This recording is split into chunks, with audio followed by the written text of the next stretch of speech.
আসসালামু আলাইকুম ওয়া রাহমাতুল্লাহি ওয়া বারাকাতুহু। আলহামদুলিল্লাহ ওয়াসসালাতু ওয়াসসালামু আলা রাসূলিল্লাহ বাদ। সুপ্রিয় দর্শক শ্রোতা, আ আমরা আ যারা ইসলাম চর্চা করি, আলেম সমাজ যারা রয়েছেন, আ দীর্ঘ একটা সময় আমরা নানাবিধ বৈষম্যের শিকার হয়ে আসছিলাম। এরপরে ৫ তারিখের পর থেকে আমাদের পথ চলা একটু সুগম হয়েছে।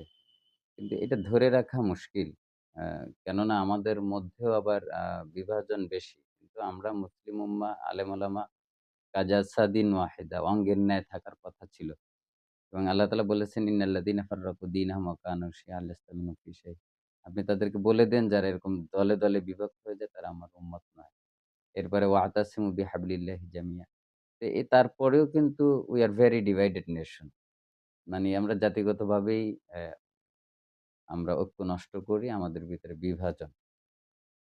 রাসূলুল্লাহ সাল্লাল্লাহু আলাইহি ওয়াসাল্লাম এটাকে সকলকে সবসময় এক করে দেওয়ার চেষ্টা করেছেন। আরেকটি দোষ আমাদের আ পরনিন্দা চর্চা করা, গীবাত করা এবং অনুমান নির্ভর করা। আমি একটা জিনিস জানি না কিন্তু সেটা বললাম। এ ব্যাপারেও আল্লাহ তাআলা কঠোর হুঁশিয়ারি দিয়েছেন এবং বলেছেন যে, "তোরা খুচরা হুজরাতে এ ব্যাপারে ইয়াকুলা লাহমা আখিহি" অ্যা তো মরা ভাই গোশত খাওয়ার কথা বলেছেন। এজন্য এগুলো থেকে আমাদের বিরত থাকার দরকার। পরনিন্দা, পরচর্চা এবং যে বিষয়ে আমার জ্ঞান নেই, কোন একটা বিষয় আলেম ওলামাদের মধ্যে যদি মতপার্থক্য থাকে, এটা বড়রা সিদ্ধান্ত নিবেন। তাদের মধ্যে তো কথা হয়। এ এ যারা আমরা এই বিষয়ে জানি না, এই বিষয়ে আমরা জ্ঞান রাখি না, দা সেই বিষয়ে কথা বলতে আল্লাহ তাআলা নিষেধ করেছেন। "ওয়ালা তাকফু মা লাইসা লাকা বিহি ইলম" যে বিষয়ে তুমি জ্ঞান রাখো না, এ বিষয়ে কথা বলার দরকার নেই। আমরা যারা সাধারণ মানুষ আছি, তারা ভালো কিছু বলার থাকলে সেটা বলা, না হয় চুপ থাকা। বড়দের কাজ বড়রা করা। সব জায়গায় আমরা ছোট যারা তাদের নাক গলানো উচিত না। আমরা দেখি যে আমাদের বয়স অনেক ছোট এবং যা যা যারা এ বিষয়ে কোনোভাবে জ্ঞান রাখেন না, তারাই Facebook এ এসব আ চর্চা করছেন, শেয়ার করছেন, আলোচনা সমালোচনা করছেন। কিন্তু এ অঞ্চলে তো আলেম ওলামা আছে, তারা এগুলো করছেন না। সুতরাং নিজের পরিচয় জেনে এরপরে বিবাদে লিপ্ত হওয়া উচিত। এগুলো বড়রা দেখবেন। তো এখন আমাদের জাতীয় ঐক্যর প্রয়োজন। এ সময় এসে আমরা কাদা ছড়াছড়ি করলে অ্যা আমাদেরই যে আ অতীত যা গেছে ভবিষ্যৎ আমাদের অনেক খারাপ হতে যাচ্ছে।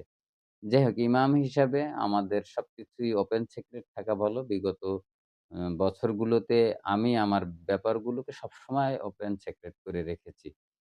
কোনো কিছু করতে গেলেও আমি আমার মসজিদে পরামর্শ করে থাকি। যেহেতু আমার সম্পূর্ণ কথা আ ভিডিও হয়, আপলোড হয়। আমি এটা পরে অস্বীকার করার মতো কোনো কিছু নেই। সেটা হয়তো স্টোরি ঘাঁটলে বা YouTube এ দেখলে আপনারা পেয়ে যাবেন। রাজনৈতিক জীবন আমার কি, অন্যান্য জীবন কিভাবে আমার চলে, সবই আপনারা ভালো জানেন। তো অ একজন আলেম হিসাবে অ্যা পৃথিবীতে আল্লাহর হুকুমাত কায়েম হোক এটা আ সবাই চায়, আমরাও চাই। আম দুর্ভাগ্যবশত রাজনীতি করার মতো ক্যাপাসিটি হয়তো আমার নেই, ছিল না বা আ কোনো কারণে এভাবে রাজনীতি করা হয়নি। ফলে আ আমরা আমি আসলে ব্যর্থ এই জায়গাতে আমি অনেক দুর্বল।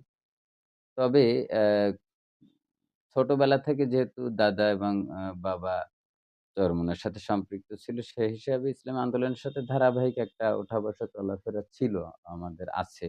এবং আমাদের ওয়ার্ডের কমিটিতে কোনো একটি পদে আমাকে রাখা হয়েছিল। তবে আমি আপত্তি করেছিলাম যে, যেহেতু আমি এই বিষয়ে অজ্ঞ এবং আমি সময় দিতে পারবো বলে মনে হয় না। ওভাবেই ওই পদটা পড়েছিল, আমি আর ও খোঁজখবরও জানি না।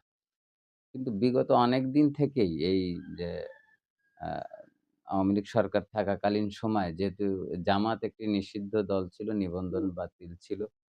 সে সময় আ আমি যাদের সাথে কাঁধ মিলিয়ে কাজ করছি তারাই আমাকে এভাবে এই নামের প্রচার করে, করে আমি অনেক সাফার করেছি। অনেকদিন পালিয়ে বেড়াতে হয়েছে। ইভেন আমি একবার এসার সময় আমি আল্লাহু আকবার বলেছি, এর ভিতরে ফোন আসছে। আমাকে দৌড়ে পালাতে হয়েছে। কিন্তু এই দলটার সাথে আমি কোনোভাবে কোনো অঙ্গ সংগঠন কিছুতেই আমি জড়িত ছিলাম না। আমি এ না এ এ এই সম্পর্কে আমি তাদের একটা বইও কখনো পড়ে দেখিনি।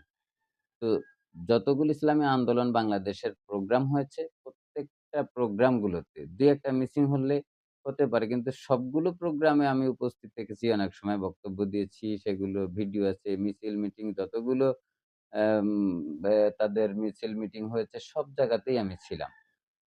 কিন্তু সেইটা নিয়ে কোনো কথা নেই। কিন্তু তারাই যদি আমাকে বারবার বলে জামাত শিবির, তখন আমি খুব বিপদের মধ্যে ছিলাম। এখন আমার একটা বড় আপত্তির জায়গা ছিল যে ইসলামিক দলগুলো এক না কেন? আমাকে সবসময় সবাইকে আমার আপন মনে হয়। কে কোন দল করলো? আমি ছোটবেলা থেকেই তাবলিগে যাই। তাদের সাথে এখনো আ যাওয়া আসা হয়। চরমোনাইতে তো আ সবসময় ওঠা বসা হয়। জামাতের ভাইরা তো এখানে আ আম খানজান হুজুর সে আমার ওস্তাদ তুল্য। তার কাছে কয়েকদিন পড়াও হয়েছে।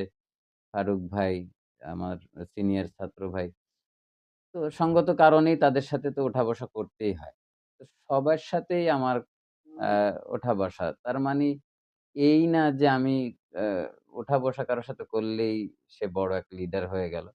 যাই হোক, তো আমার এভাবে সবার সাথে আমার মিলে চলাটাই আমার কাছে শ্রেয় মনে হয়। আমি মিলেমিশেই থাকি। ইমাম হিসাবে বিভিন্ন জায়গায় দাওয়াত পেতে হয়, যেতে হয়, কথা বলতে হয়। তো কথা বললেই কোনো জায়গায় গেলেই সেই দলের প্রতিনিধিত্ব করি এটা অনুমান নির্ভর কথা। এ ব্যাপারে আল্লাহ তাআলা ওয়ালা তাজাসসাসু ওয়ালা ইয়াগতাব বা'দুকুম বা'দা ইউহিব্বু আহাদুকুম। এই ব্যাপারে আল্লাহ তাআলা কঠোর নিষেধ করেছেন। তো আমাকে এরকম বিভিন্ন সময় এইভাবে বিপদে ফেলানো হয়েছে। কিন্তু আমি সবসময় চেয়েছি নিরিবিলি নিরপেক্ষভাবে থাকতে। আর সমস্ত ইসলামিক দলগুলো এক হবে। আমরা স্বতঃস্ফূর্ত কাজ করব। এটা আমার প্রত্যাশা ছিল। তো যখন ৫ তারিখের পরে দেখলাম যে সবাই একটা ঐক্যর কথা চলছে, তখন আমি মসজিদে ঘোষণা দিলাম যে আমাদের ইসলামিক দলগুলোই করা উচিত। উম যে দল আলাদা দল থাক কিন্তু ঐক্য হয়ে আ রাষ্ট্র গঠনে তারা কাজ করবে। তো যেকোনো একটা দলে আমাদের ঢুকে যাওয়া উচিত। একটা দলে নাম থাকলেও সক্রিয় তো কোনো ক্রম ছিল না, করিনি। এখন কয়েকটি দলকে পর্যালোচনা প্রয়োজন। খেলাফত মজলিস আছে, তারপরে ইসলামী আন্দোলন এবং জামাত ইসলামী উভয়ের গঠনতন্ত্র ইত্যাদি বই পুস্তক পড়ে যারা আমরা যারা একটু নিরিবিলি ছিলাম, তো এখন উচিত যে আর আমরা জুলুমের শিকার না হই। আমরা যেন আমাদের অধিকার নিয়ে আমরা বৈষম্যর শিকার না হই। সকল সেক্টরে যেন আমরা কাজ করতে পারি। সেরকম একটা প্রত্যাশা নিয়ে ইসলামী দল করার মন মানসিকতা তৈরি হচ্ছিল। কিন্তু দেখতে পাচ্ছি যে এই ইসলামিক দলগুলোর যে কাদা ছোড়াছুড়ি, এতে আমরা মনোবল হারিয়ে ফেলি এবং যে মানুষ ইসলামিক দল করবে এতে তারা হীনমন্যতায় ভুগছে। এই টোটালি ব্যাপার। তো সর্বশেষ আমার মসজিদে যে সিরাত মাহফিল হলো, জামাতের সংখ্যা বেশি আসার কারণে অ্যাম খুবই বিতর্ক হলো। খুবই এটা পুরো গ্রামে এটা নিয়ে কথাবার্তা হলো। এবং ওই গত জুমার আগের জুমায় এক ভাই বলেছিলেন যে, "কাদা ছোড়াছুড়ি হচ্ছে, আপনি একটু এই বিষয়টা বলেন।" বলেও দিলাম। সর্বশেষ আমি ভাবলাম যে, অ্যা জামাতের গঠনতন্ত্রে কি লেখা আছে? তাদের বিভিন্ন ভুল সংক্রান্ত বিষয় আমরা শুনতে পাই। তাহলে আমি যে বিষয়ে জ্ঞান রাখি না, সে বিষয়ে তো কথা বলা যাবে না। তো আমি গত শনিবারে বটিয়াঘাটা থেকে একটা বই জামাত ইসলামের গঠন এই যে এটা হচ্ছে গঠনতন্ত্র বাংলাদেশ জামাত ইসলামী। এটা ৳৩০ দিয়ে কিনে নিয়ে আসছি যাচাই করার জন্য। এখানে ১ম এই ঈমান এই আকীদা নিয়ে এই যে ঈমান ও আকীদা নিয়ে কথা এখানে লেখা হয়েছে। এখানে কোরআন এবং হাদিসে নির্দেশিত ঈমান ও আকীদাই জামাতের ইসলামের অনুসারীগণ পোষণ করে থাকেন। যাহার মূল কথা হলো লা ইলাহা ইল্লাল্লাহ মুহাম্মাদুর রাসূলুল্লাহ এবং তার অর্থ ইত্যাদি লেখা রয়েছে। যাই হোক আমরা এটা পড়ে আপনাদেরকে রিভিউ দিতে পারবো এবং শহীদুল সাহেবের কাছ থেকে উনি আমাকে এই ৩ টে বই দিয়েছেন।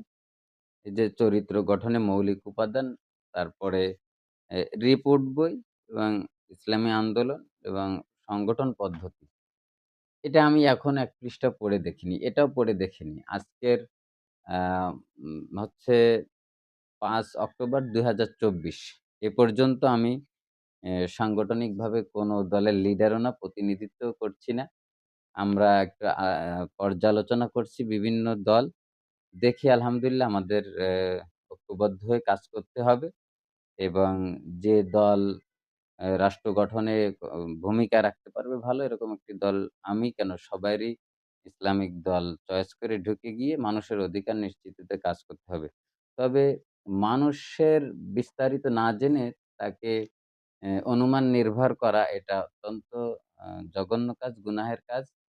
তো বিগত দিনে আমি এরকম আমার পরে যারা দোষ চাপিয়েছেন আমি আসলে মাজলুম। তো সে বিষয়ে জুমায় কথা হয়েছিল। তো আমি extremely sorry for that যদি কথা জোরে হয়ে থাকে। তো আমি এটা পড়ছি, দেখি আলহামদুলিল্লাহ খেলাফত মজলিসের কিছু আমি সংগ্রহ করেছি সেটাও দেখছি। আর ইসলামী আন্দোলনের সাথে তো আ ওঠা-বসা আছেই। কিন্তু আ কারো সম্বন্ধে বিস্তারিত না জেনে কোনো কমেন্ট করাটা এটা সমীচীন নয়। আমি আ আবারও বলছি আজকের ২০২৪ ৫ই অক্টোবর এখনো পর্যন্ত আমি আ কোনো সাংগঠনিক কোনো কিছু হ্যাঁ, অনেক দলে জোর জবরদস্তি নাম-টাম লেখে যে পদে রাখতেছে। আসলে বিষয়টা এমন না। আমি কোথাও কোনো আইডি কার্ড বা কোনো কিছু করিনি। তবে আমরা চাই দেশে কালিমার পতাকা উড়ুক এবং সমস্ত ইসলামিক দলগুলো এক হয়ে দেশের জন্য, দশের জন্য কাজ করুক এবং সেরকমই কথা চলছে। জাতীয়ভাবে ঐক্যের একেবারেই দ্বারপ্রান্তে আমরা দোয়া করি আমাদের ইসলামিক দলগুলোর অ্যা কেন্দ্রীয় নেতৃবৃন্দরা যারা রয়েছেন তারা নিজেরা ঐক্য করে জাতীয়ভাবে ঘোষণা দিয়ে সবাই এক হয়ে কাঁধে কাঁধ মিলিয়ে কাজ করবে। আমাদের মধ্যে আর কোনো বিভাজন না থাকে, ঝগড়া বিবাদ না থাকে।